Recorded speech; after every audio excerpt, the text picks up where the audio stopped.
और सिंध में सियासी गर्मा गर्मी के खात्मे के लिए वज़ीर-ए-आज़म शहबाज शरीफ भी मुतहरिक हो गए। गवर्नर सिंध कामरान टेसूरी को फौरी तौर पर इस्लामाबाद तलब कर लिया।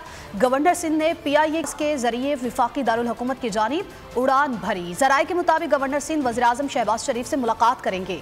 मुलाकात में MQM PP तनाज़े से मुतालिक गुफ्तगू होगी। गवर्नर बिलावल हाउस में गुज़श्ता शब के इजलास से मुतालिक भी वज़ीर-ए-आज़म को आगाह करेंगे।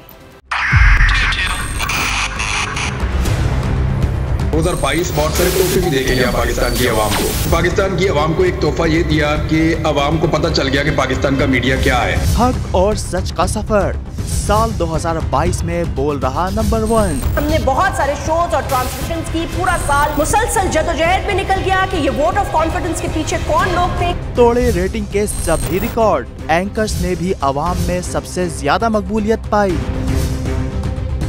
और सोशल मीडिया पर भी बोल रहा सब पर भारी। सब्सक्राइब करें और बेल दबाएं ताकि कोई खबर रह न जाए।